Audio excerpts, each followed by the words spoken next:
Jeg vet hva du gjorde i går. Jeg så det! Du burde snabbe til mammaen din. Teknisk problem, og flyet er forsinket i hvert fall 10 timer.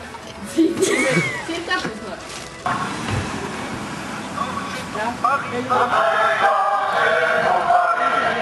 Mais le coup a manqué grâce à nos canonniers.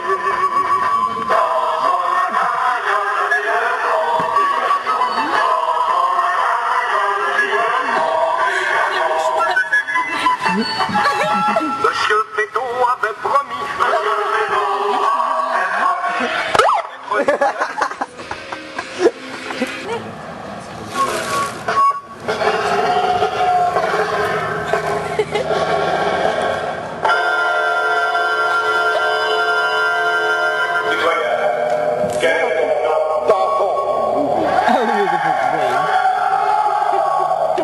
L'œuvre de la Révolution française, citoyen, on dira très bien, tiens, en 1873,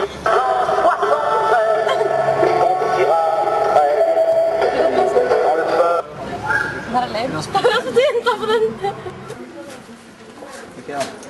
Brannalarmen er utløst. Brannalarmen er utløst. Hva er det han sier for? Ja.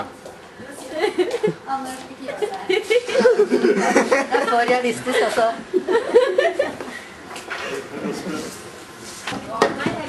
Vi må tegne fast alt. Dennis! Det funker ikke. Få den på. Dennis! Bare ikke mer.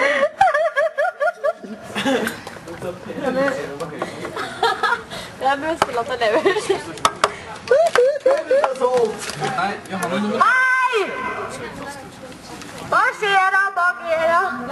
Johanne, du må ta stendelyder.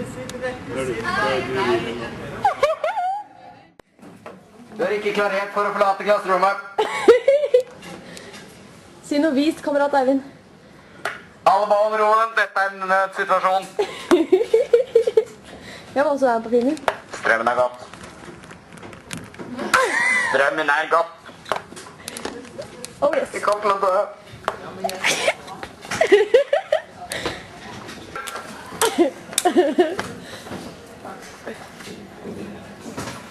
Sviker mot revolusjonen er opptaket oss.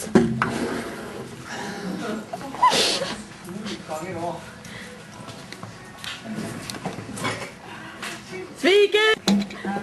Jeg skal ut! Keep in line, citizen.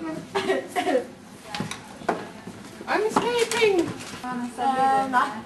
Hjelp meg! Hvis ikke så er det en svik mot revolusjonen. Du er en folkefiende hvis du ikke Ja, hjelper det er oss. folkefiende. Fuggers!